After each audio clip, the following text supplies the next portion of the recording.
Irmãos, nós vamos dar seguimento ao nosso estudo sobre doutrina, a batalha pela fé.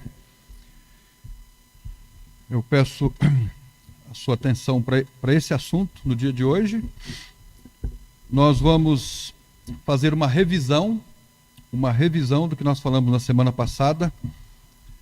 Você sabia que para nós aprendermos alguma coisa com uma certa fluidez, para a gente fixar, a gente precisa ler pelo menos 6 vezes a mesma coisa e, na medida do possível, escrever aquilo que a gente leu para nós podermos fixarmos. Então, é muito bom quando a gente pode repetir. Lembrando que o livro de Deuteronômio, que nós estamos estudando aos domingos, Deuteronômio significa repetição. Então, a lei foi repetida para que os judeus não se esquecessem. Então é muito importante a gente relembrar, para não nos esquecermos. Então nós vamos para o nosso estudo de hoje. Nós estamos falando sobre doutrina, a batalha pela fé.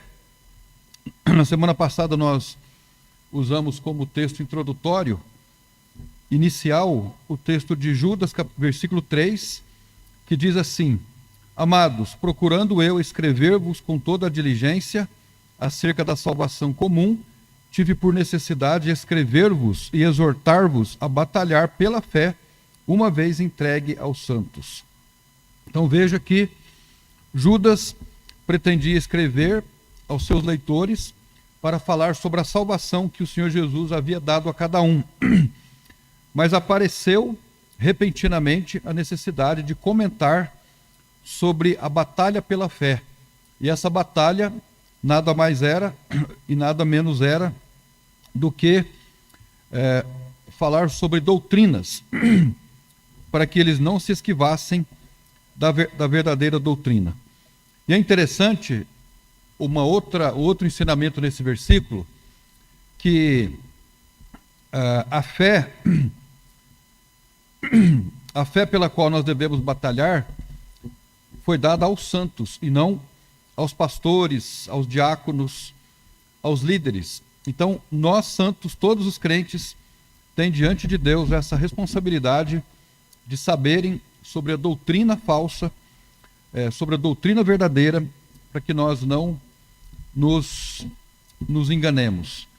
Certa vez, estudando no seminário sobre a matéria heresiologia, que é o estudo das heresias, na primeira aula o professor disse que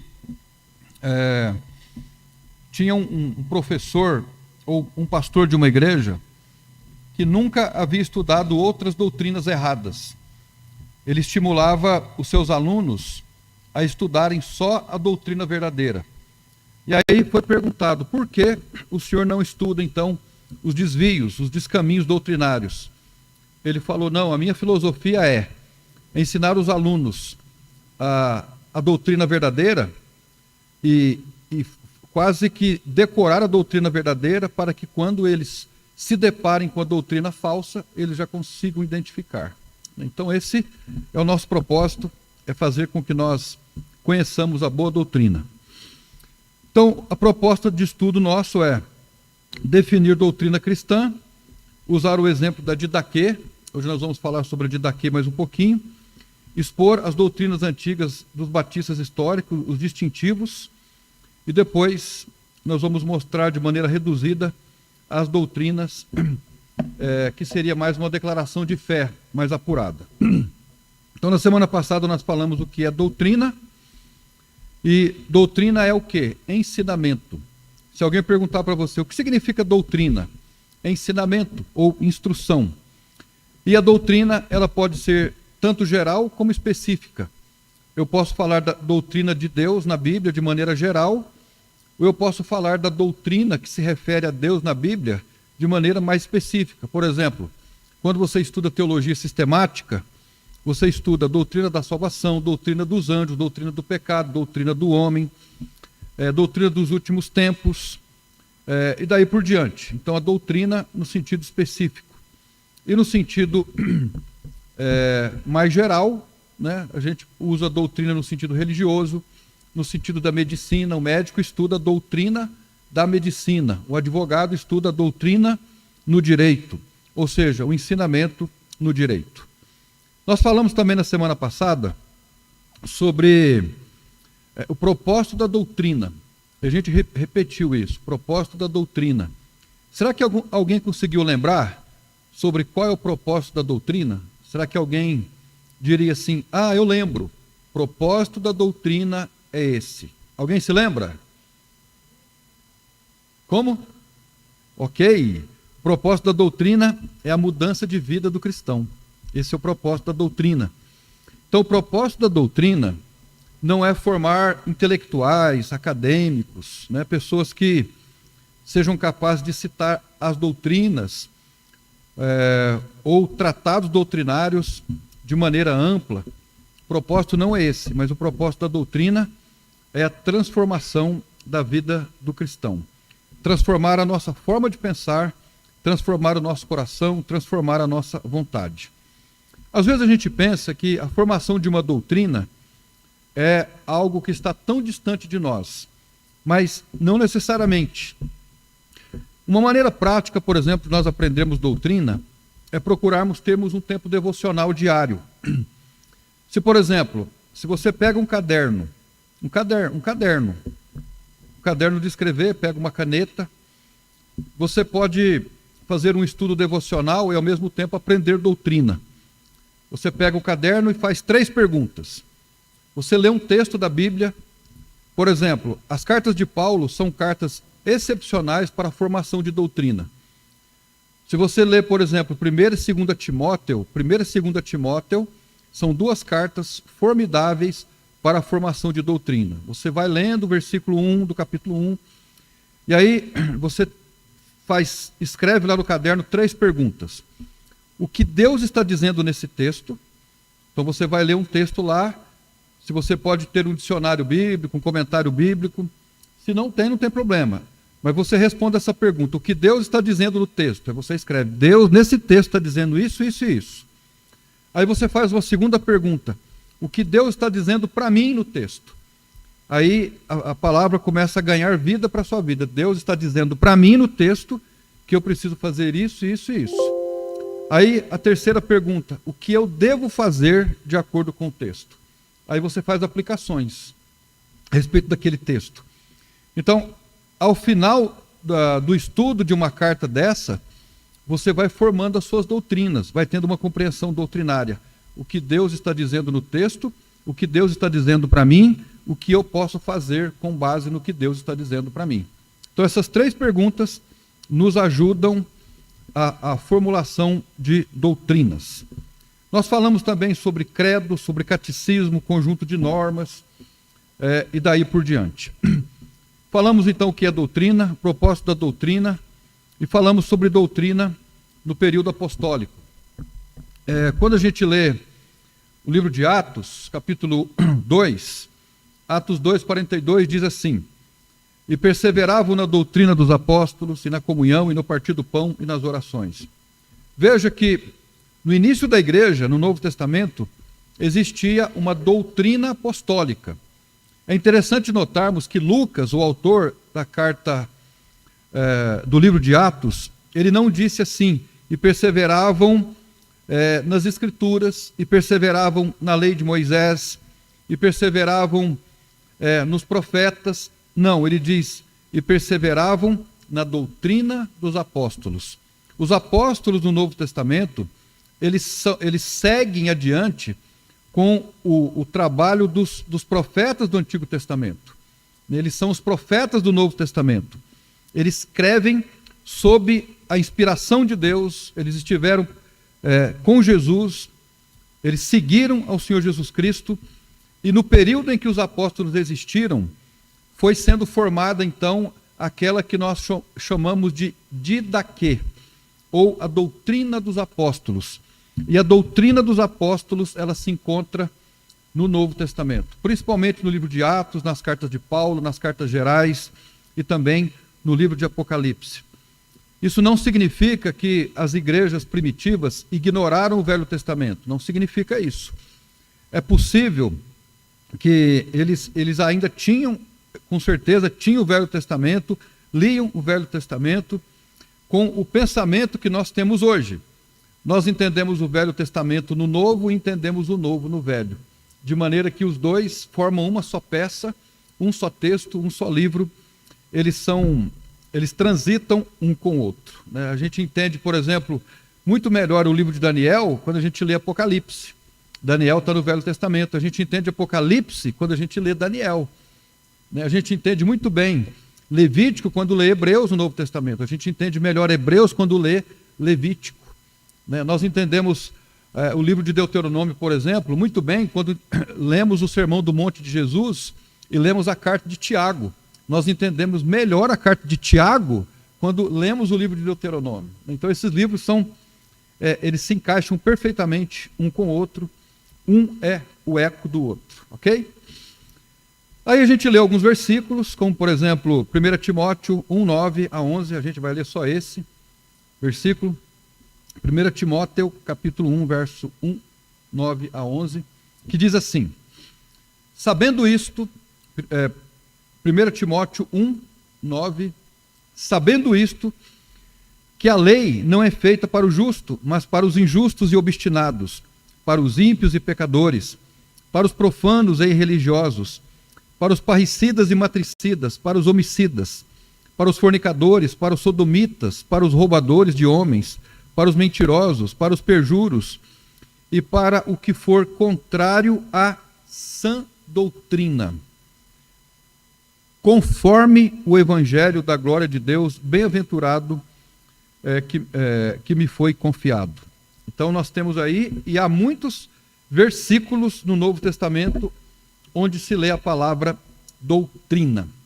Então a palavra doutrina, traduzida para o português, significa didaquê. Então agora vamos pensar um pouco aqui, isso é importante a gente entender. A doutrina apostólica está aqui na Bíblia, né? Ela está não em um livro da Bíblia, mas ela é extraída de todos os livros das cartas de Paulo, a doutrina que foi inspirada.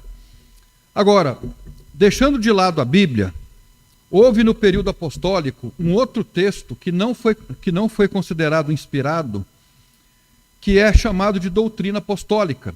Mas essa doutrina apostólica, chamada de didaquê, não está aqui na Bíblia. A razão porque esse texto não foi incorporado na Bíblia, a gente não sabe.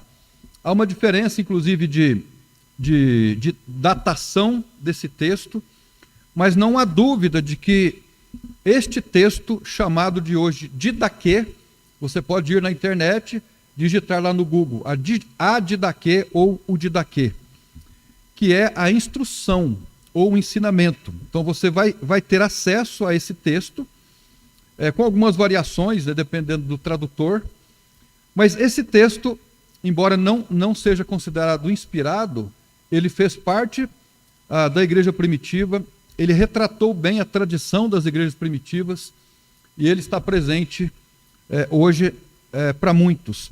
Então eu quero citar aqui algumas extrações, alguns recortes que eu fiz da didaquê ou do didaquê, para que nós tenhamos uma noção. Diz assim o texto, esse é o primeiro capítulo da didaquê, eu não estou lendo a Bíblia, eu estou lendo um texto da didaquê, que esse texto é atribuído aos apóstolos de Jesus, mas ele não é considerado inspirado por Deus. Ele foi escrito entre os anos 60 e 90 depois de Cristo. Provavelmente ele foi escrito na Síria. É um documento importante na era apostólica, ele fez parte da igreja, mas ele não é da Bíblia. Mas se você fizer uma leitura da didaquê, você perceberá que ele não entra em desacordo com as Escrituras. Então, o caminho da vida e o caminho da morte, capítulo 1, diz assim: existem dois caminhos, o caminho da vida e o caminho da morte. Há uma grande diferença entre os dois. Este é o caminho da vida. Primeiro, ame a Deus que o criou.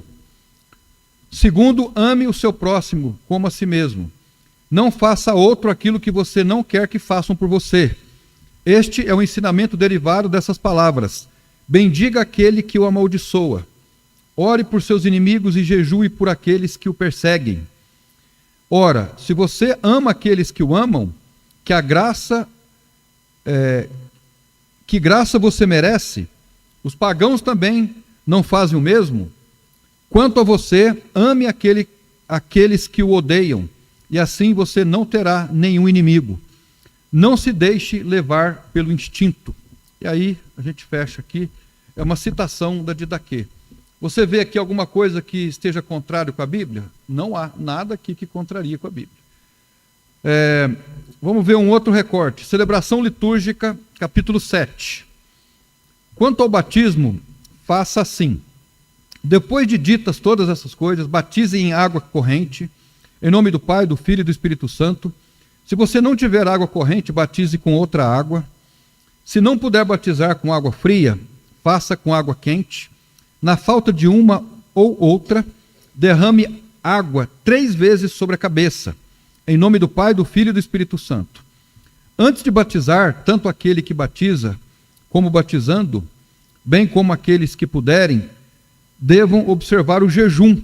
Você deve ordenar ao batizando um jejum de 1 ou 2 dias. Interessante isso, né?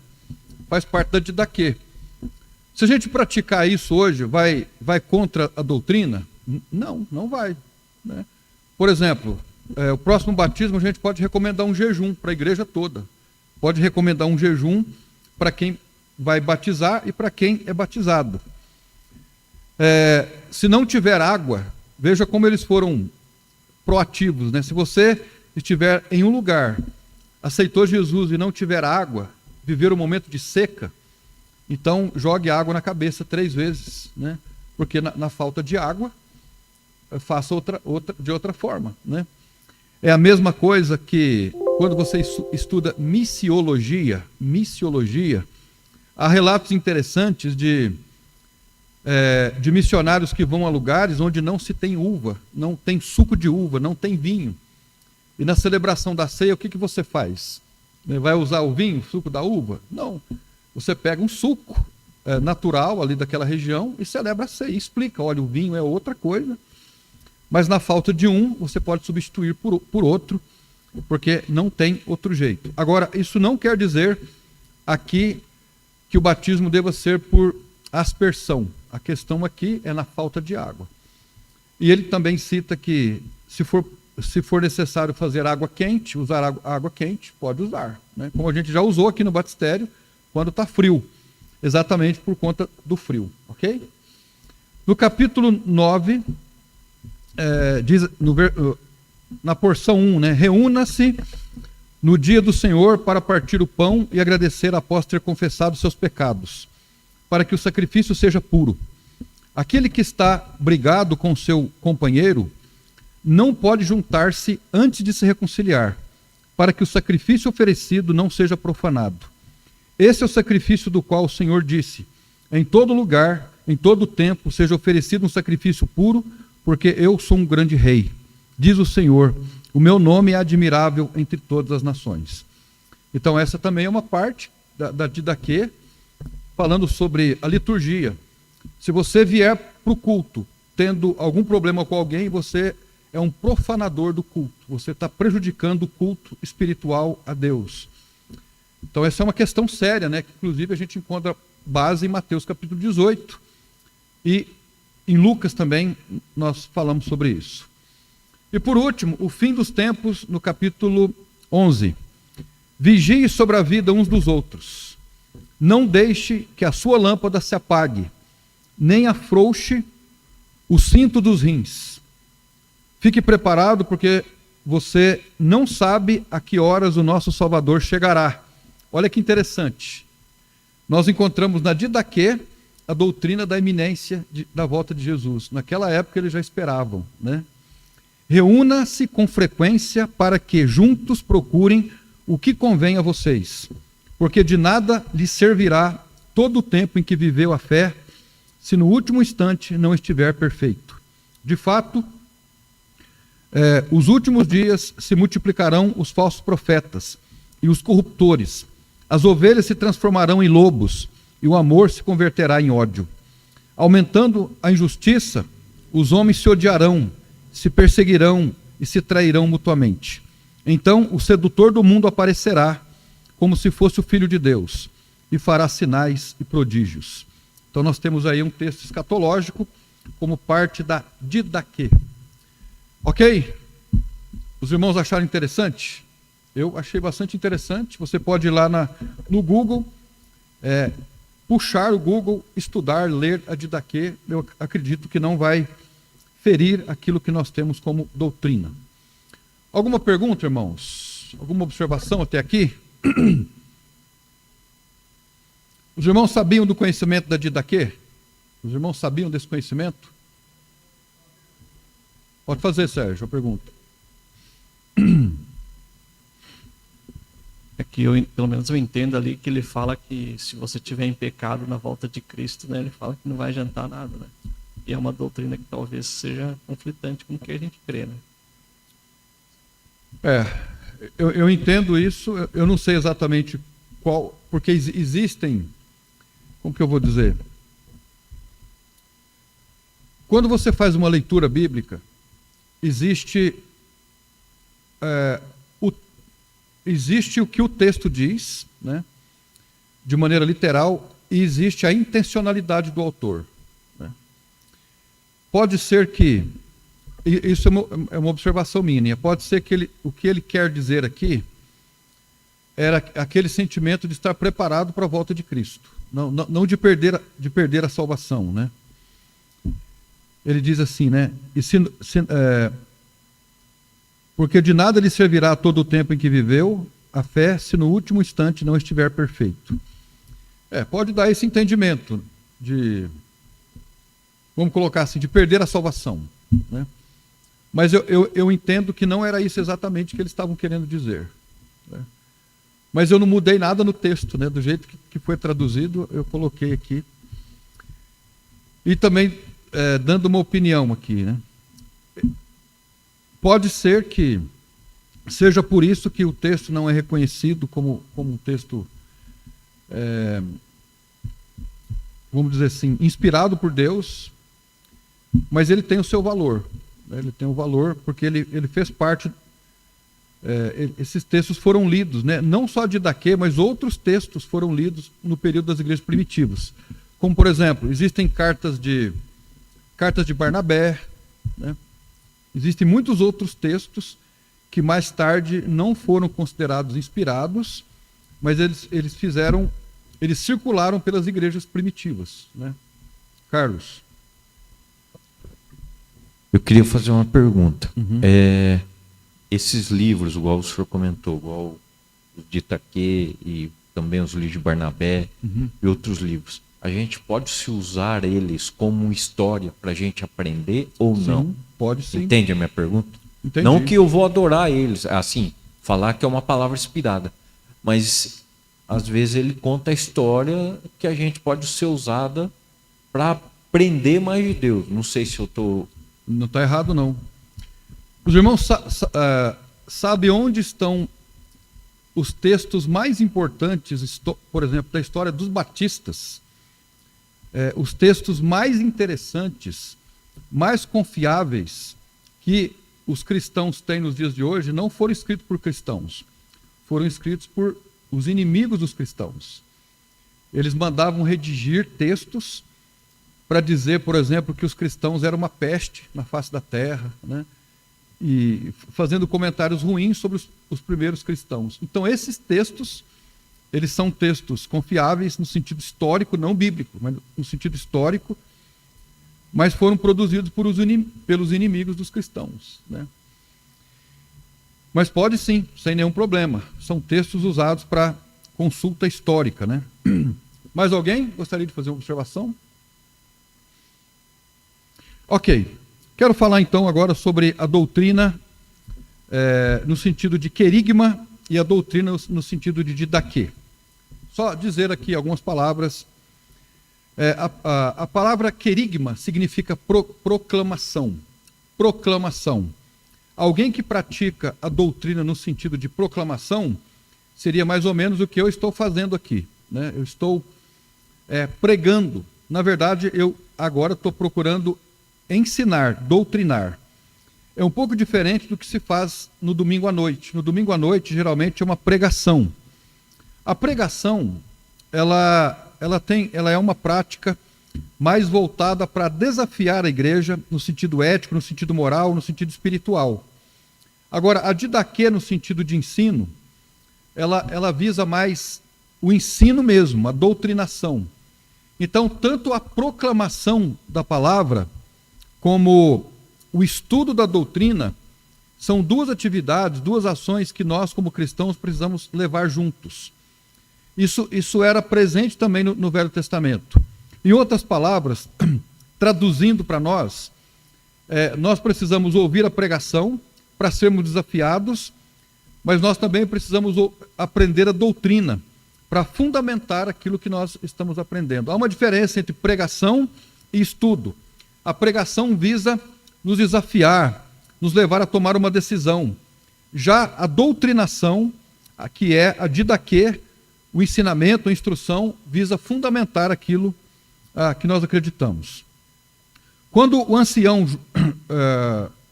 João se referiu à doutrina da encarnação de Cristo, usando a palavra didaquê, ele não estava meramente informando, mas afirmando que o Cristo encarnado é uma pessoa viva e que tem comunhão com os nossos espíritos e nos transformará. Então veja o que está escrito em 2 João, versículo 9 e 10, por exemplo. 2 João, versículo 9 e 10. Todo aquele que prevarica e não persevera na doutrina de Cristo, não tem a Deus. Quem persevera na doutrina de Cristo, esse tem tanto Pai como Filho.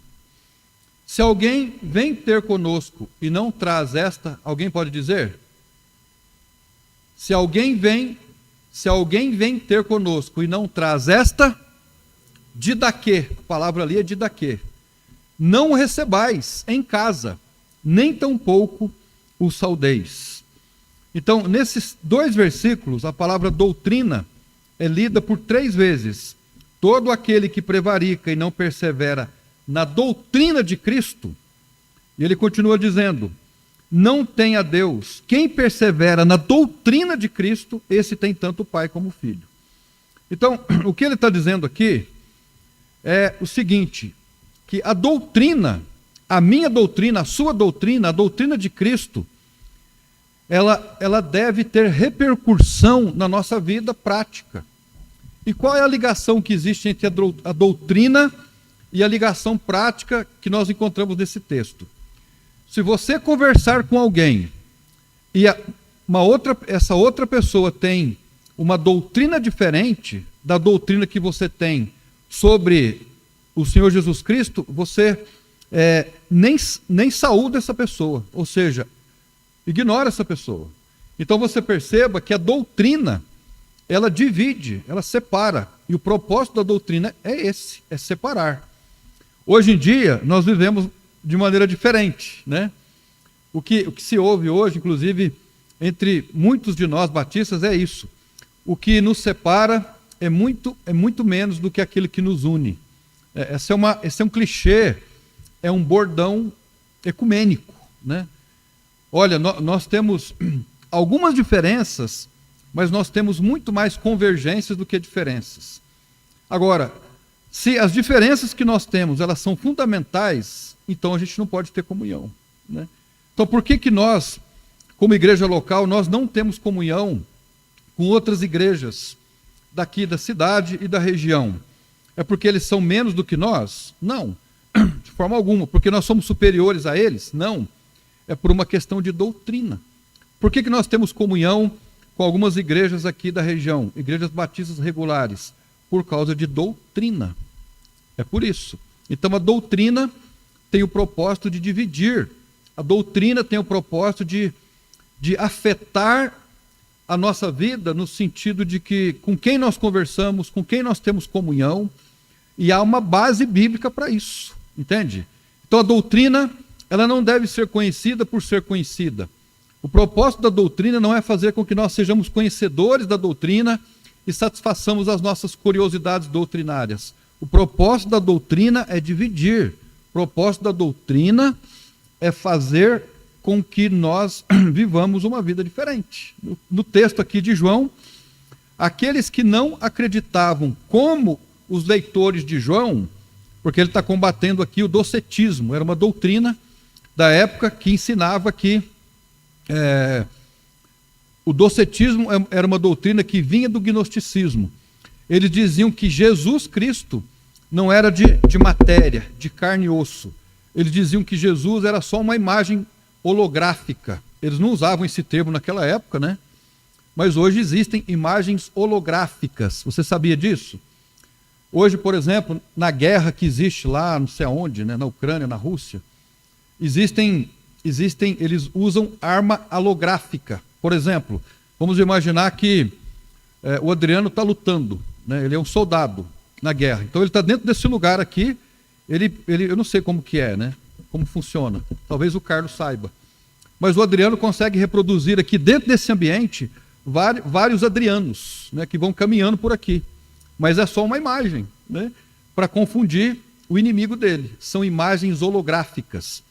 Se você já percebeu, hoje, em alguns lugares do mundo, já existem imagens de Jesus voltando, né?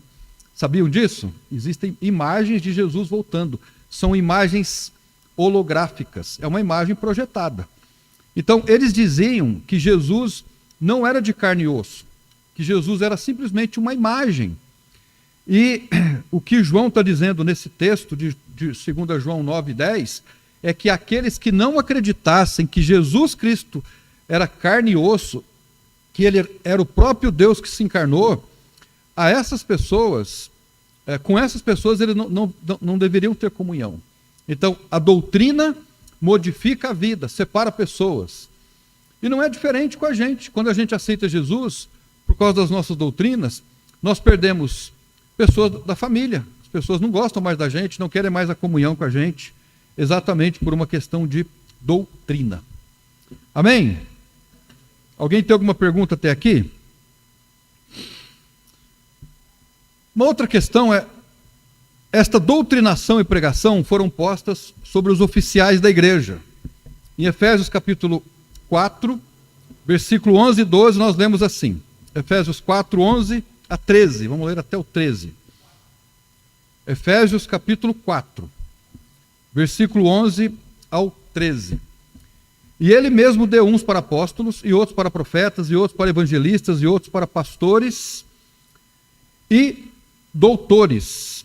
A palavra doutores aqui quer dizer professores, querendo o aperfeiçoamento dos santos para a obra do ministério, para a edificação do corpo de Cristo, até que todos cheguemos à unidade da fé e ao conhecimento do Filho de Deus, ao homem perfeito, à medida da estatura completa de Cristo. Então, mais uma vez, você percebe que a doutrina ensinada pelos professores, pelos mestres, pelos doutores, ela servia para o aperfeiçoamento dos santos, para que os santos aperfeiçoados fizessem a obra do ministério, para que a obra do ministério edificasse o corpo. E isso levaria à unidade da igreja e ao conhecimento do Filho de Deus, de maneira que todos se tornassem perfeitos. Uma coisa leva a outra, né? Então, um outro texto, em 1 Timóteo 3:2, 1 Timóteo 3:2, 1 Timóteo 3:2. É necessário, pois, que o bispo ou pastor, seja irrepreensível, marido de uma mulher, vigilante, sóbrio, honesto, hospitaleiro e apto para ensinar. Apto para ensinar. Ou seja, Deus deu à igreja pessoas capacitadas, vocacionadas para ensinar. Isso não significa que essa pessoa necessariamente precisa ser o pastor, né? Mas a igreja precisa reconhecer aqueles que são vocacionados, aqueles que são aptos para ensinar, para que essas pessoas que têm essa capacidade, essa desenvoltura, esse dom, ensine aos irmãos da igreja a doutrina, né, que foi deixada para a igreja aprender. Existem igrejas, irmãos, que o pastor não é a pessoa que ensina. Existem igrejas que o pastor não é a pessoa que ensina, ele é o pastor da igreja. Mas ele tem pessoas na igreja com capacidade, com vocação para ensinarem. Eu já comentei com os irmãos que... Deixa eu dar um exemplo prático, né? Eu estava falando com o Wilton, o irmão Wilton e a Maiara. Eles estão frequentando, conhecendo uma igreja lá em Fátima do Sul. Eles mudaram de Naviraí para Fátima do Sul. E eles identificaram uma igreja lá, batista, uma igreja conservadora, uma igreja firme. E ele conheceu um judeu messiânico lá. Lá a igreja tem um membro, eu não sei se ele é um profissional liberal, acredito que sim, comerciante, alguma coisa, mas ele é um judeu messiânico. Então, esse judeu messiânico, ele é filho de judeu mesmo. O judeu messiânico é o judeu convertido, né? Esse é o judeu messiânico. Ele conhece o Velho Testamento e o Novo Testamento com profundidade, porque a Bíblia faz parte da cultura dele. Então, ele dá estudos na igreja que as pessoas ficam de boca aberta. Como que alguém tem um conhecimento profundo como esse? Mas ele é um estudioso, a Bíblia faz parte da cultura dele, mas ele não é o pastor da igreja. Então, eu entendi que ele é alguém da igreja que tem o dom de mestre, que tem o dom de professor. Então, essa pessoa, ela é preparada, ela é vocacionada, Deus deu a ela as ferramentas para instruir a igreja. Porém, é uma responsabilidade da igreja aprender aquela doutrina, né? Para fortalecer, para corroborar a fé. Nós temos que ter conhecimento doutrinário para quando vierem as tempestades da vida, a gente fique firme, a gente não arrede os pés. Esse é um dos propósitos da doutrina, fortalecer a nossa vida. Amém? Alguma pergunta? Alguma observação? Levante a sua mão, por favor. Alguém está com sono? Alguém está com fome? Ninguém está com fome, né? Ok. Então, o que nós acabamos de fazer, irmãos? Nós demos uma olhada na Didaquê e falamos sobre a importância de identificarmos na igreja pessoas que têm a capacidade de ensinar a igreja. Agora, isso não elimina o fato de que todos nós podemos estudar em casa a doutrina, nos expor a doutrina, para aprendermos a doutrina. Ok? Eu quero agora... quantos já ouviram falar no livro Rasto de Sangue? Ou Rastro de Sangue? Qual é a diferença da palavra rastro ou rasto? Sem o R. Qual é a diferença? Rastro ou rasto? Mineirês? Rasto ou rastro? Qual é a diferença? Alguém sabe? Por que eu faço essa pergunta? Porque eu já ouvi pessoas dizendo, você conhece o livro Rastro de Sangue? Outros perguntam, você já leu o livro Rasto de Sangue? E aí, na dúvida, o que eu fiz? Eu fui ao dicionário. Qual é a diferença entre rasto e rastro? Nenhuma. As duas palavras são palavras da língua portuguesa e querem dizer a mesma coisa. Então, se você disser rastro, olha o rastro que o Nilson deixou ali, né? Olha o rasto que o Adriano deixou ali. Não faz diferença nenhuma, ok? Se você nunca leu o livro Rastro de Sangue, eu sugiro a você que leia esse livro. Eu li a história do Dr. Carroll, eu não sei pronunciar, que foi o cristão, é um historiador, professor de seminário, que escreveu esse livro há muitos anos atrás. E ele escreveu o livro, antes de terminar, ele faleceu.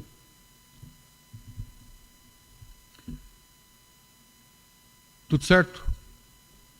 E no livro Rastro de Sangue, ele fez pesquisas muito interessantes sobre a história dos batistas. E eu conversei semana passada com um professor de seminário lá em São Paulo, um pastor que eu conheci. Ele é escritor, já escreveu vários livros. Ele está escrevendo um livro também sobre a história dos batistas. E eu comentei com ele sobre esse livro.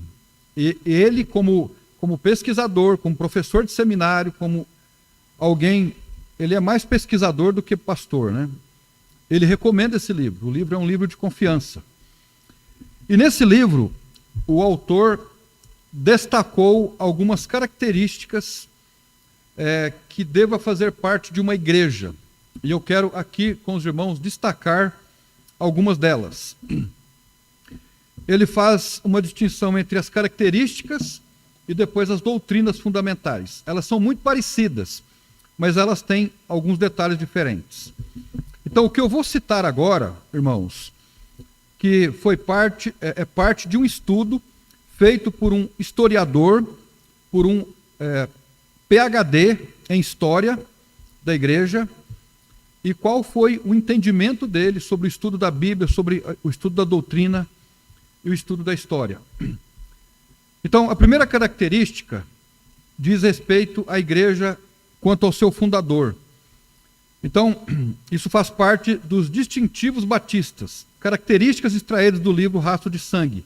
O seu cabeça e fundador, Jesus Cristo. Ele é o legislador, a igreja só executa as leis, né?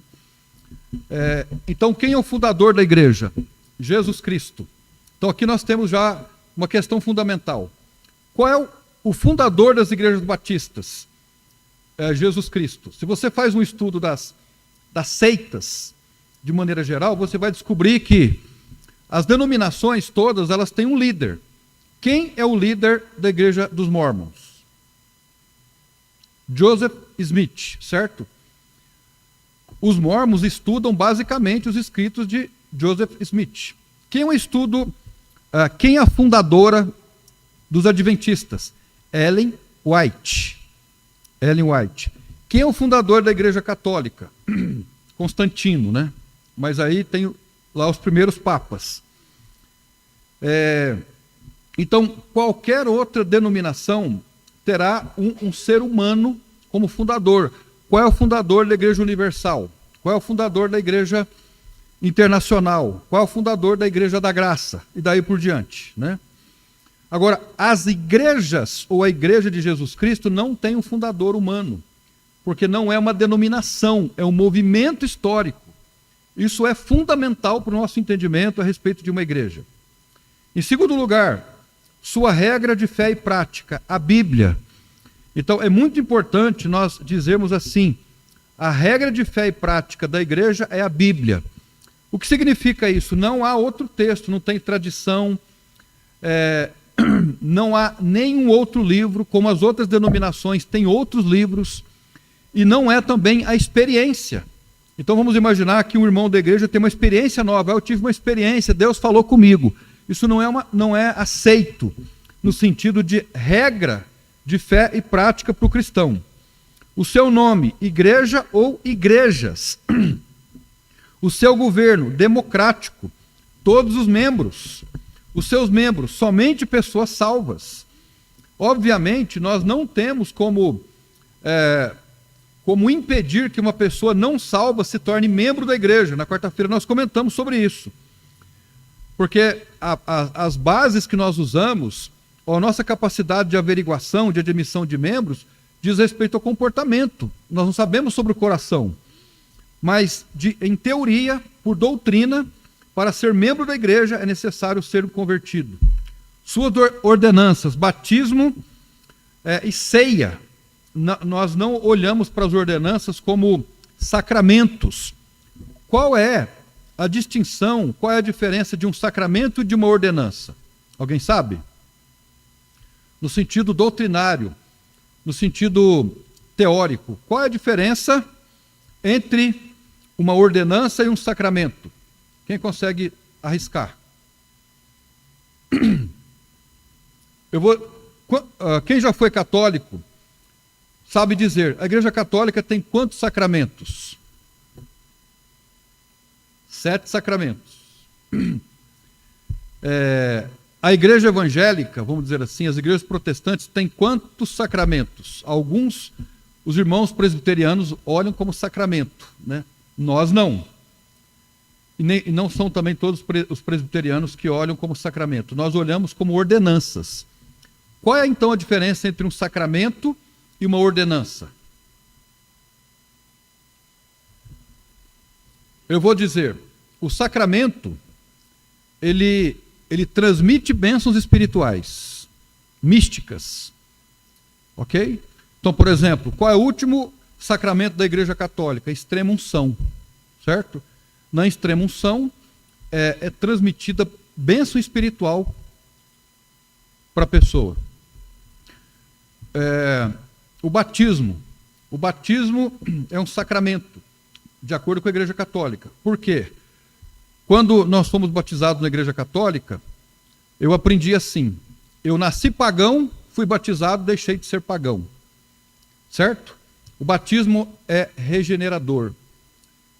É a doutrina da regeneração batismal. É a doutrina ensinada por Agostinho de Hipona e crida por muitas pessoas hoje também que são evangélicas. A pessoa ela é convertida no momento em que ela é batizada. Isso é um sacramento. Nós não temos a celebração do batismo como sacramento, mas como uma ordenança pedagógica que nos ensina sobre a nossa regeneração em Cristo. Ok? A missa, né, ou a Eucaristia, ou a celebração da ceia, é um linguajar mais nosso. Quando nós partimos os elementos aqui, tomamos do suco da uva e comemos do pão, nós não estamos comendo do corpo de Cristo nem bebendo do sangue dele. Porque para nós são símbolos, são elementos simbólicos que nos remetem à vinda de Jesus, à sua morte e ressurreição, bem como o seu retorno. Mas um católico, quando toma a hóstia, que é o corpo de Cristo, para ele está comendo literalmente o corpo de Cristo. Eu não sei hoje, mas antigamente, quando eu fui católico, você não podia morder a hóstia. Você tinha que deixar com que ela se dissolvesse para que o sangue não escorresse sobre a sua boca. Você foi ensinado assim? Então, o que os católicos faziam? Deixava a hóstia dissolver. E outra coisa no sacramento é que só o oficial da igreja pode praticar aquilo.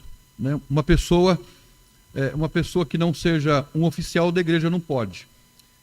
Por exemplo, geralmente nas nossas igrejas, o pastor, ele oficia a ceia, ele celebra o batismo.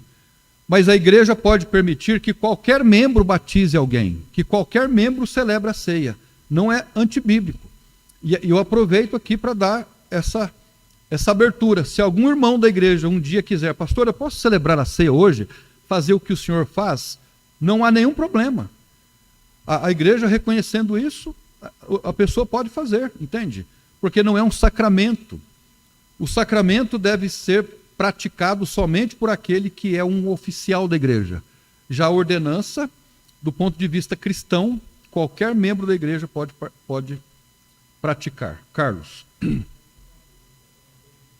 Sim? Pode fazer.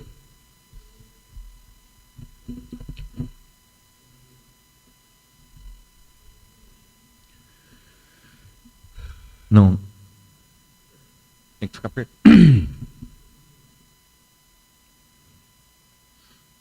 A dona Bem-vinda perguntou assim. Primeiro ela falou que tem um livro dos rastros de sangue, História dos Batistas, através dos séculos. E ela perguntou assim, abre aspas, pastor, por favor, às vezes os novos na fé podem ser surpreendidos com a, abre aspas, pergunta, se o batismo é por imersão, como foi o batismo em Atos? Aí ela continuando, batismo na pregação de Pedro, as 3.000 almas. Então é a dúvida dela. Se o batismo é por imersão, como foi o batismo em Atos, igual o exemplo que ela está dando na pregação de Pedro, as 3.000 almas. E ela fala dos novos na fé, que podem ser surpreendidos. Ok. Quer que eu leia de novo ou não? Não, eu já entendi. Então, essa é uma pergunta interessante e é também uma pergunta recorrente. Visto que tantas pessoas se converteram lá em Atos capítulo 2, em Jerusalém, como é que essas pessoas poderiam ser batizadas, né? Eu não posso dar agora a fonte, porque eu não me lembro exatamente, mas eu já fiz estudos sobre isso, que dizem o seguinte, lá em Jerusalém, existiam muitos córregos que serpenteavam pela cidade. E esses córregos formavam poços de água, até eram lugares onde as pessoas se banhavam, os animais bebiam água, né? Então, isso é totalmente possível que aquelas pessoas, inclusive o texto que eu li faz uma conta de quantas pessoas podem ser batizadas em 1 hora. Imagine você, 1 hora você mergulhando pessoas ali, pessoas saindo, você, né? Eu acho que numa semana ou em 2, 3 dias batizaria milhares de pessoas. Então, existe uma explicação técnica, plausível, convincente, possível, dizendo que na época era totalmente possível, né? Essa pergunta é uma pergunta, como que eu vou dizer? É uma pergunta anacrônica, doutrinária. Eu vou explicar o que significa isso. Como eu tenho uma doutrina hoje do batismo por aspersão, eu vou fazer uma pergunta sobre o passado de uma compreensão que eu tenho hoje, entende? Então era impossível que eles batizassem tanta gente por imersão, né? Então, já que eu hoje acredito no batismo por aspersão, então eu faço uma pergunta anacrônica, ou seja, eu faço uma pergunta sobre o passado na compreensão que eu tenho do presente. Então, na verdade, essa pergunta para mim, ela não, embora ela seja uma pergunta recorrente, interessante, como ela falou, para o novo crente, mas ela já parte do princípio de uma outra compreensão. É como alguém pergunta assim, ó, quando alguém faz a pergunta assim, lá na sua igreja tem que dar o dízimo? A pergunta não é essa, né? O que a pessoa quer perguntar é o seguinte: eu preciso dar o dízimo? Eu tenho problemas com isso, né? Então ela já revela o coração dela. É a mesma coisa, né? Tudo bem? Respondi? Espero que tenha respondido. Ok, irmãos. Nós vamos parar então por aqui. O nosso tempo já deu. Eu espero que os irmãos tenham entendido. Nós estamos falando sobre as características extraídas do livro Rastro de Sangue e quais as suas contribuições para o nosso dia de hoje. Na semana que vem, então, a gente continua. Vamos orar para nós encerrarmos o nosso tempo e daqui a pouco, então, a gente abre a Assembleia. Senhor nosso Deus e nosso Pai, nós damos graças ao Senhor pela oportunidade que temos de nos expor à doutrina, a ensinos que são fundamentais para a nossa vida cristã prática. Nós agradecemos por esta oportunidade que temos. Oramos por todos os irmãos, onde quer que estejam, os que estão aqui, que a graça do Senhor seja abundante sobre todos. Essa é a nossa oração, no nome de Jesus. Amém. Ok, irmãos, nós vamos dar aqui alguns minutos para a gente tomar uma água, tomar um café. Daqui a pouco, então, a gente